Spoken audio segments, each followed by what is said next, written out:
Thanks a lot for that introduction. Thanks to the Gadsden Society for having me participate here today in this rally for personal freedom. This is unbelievably important as we watch the changes going on in the country around us.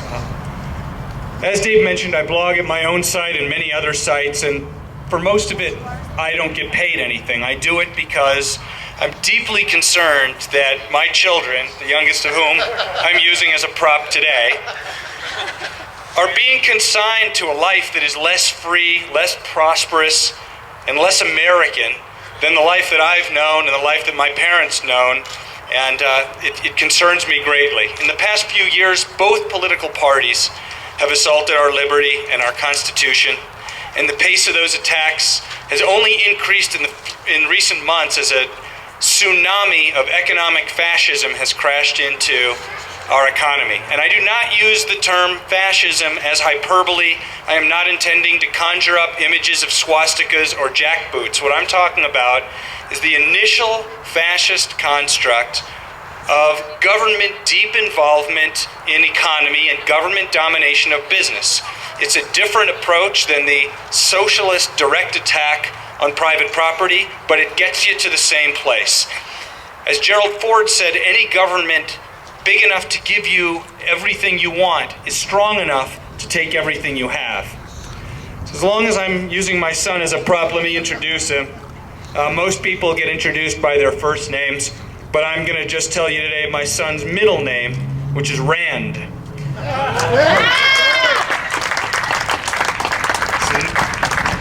For you world travelers out there, he is not named for the South African currency. In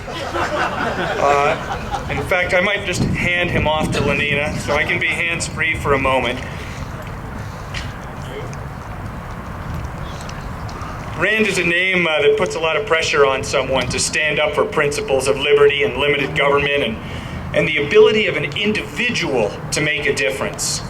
The Gadsden flag is a similar symbol. It represents the individualism, but not isolationism. It's a very different thing that has characterized America and made it great for not just 200 years, but at least 400 years.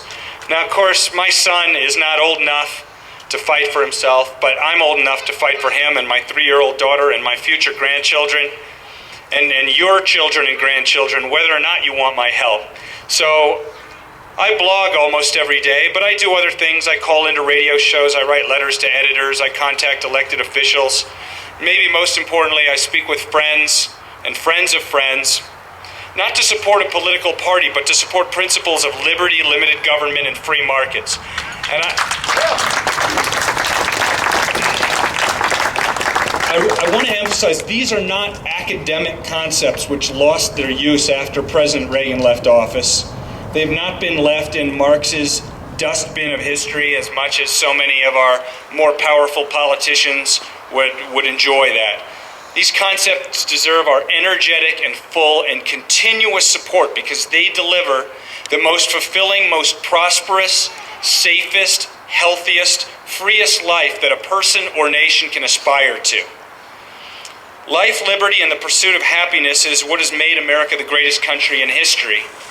And life, liberty, and the pursuit of happiness has, contrary to our current First Lady's opinion, made me proud of this country since I was first old enough to understand the words.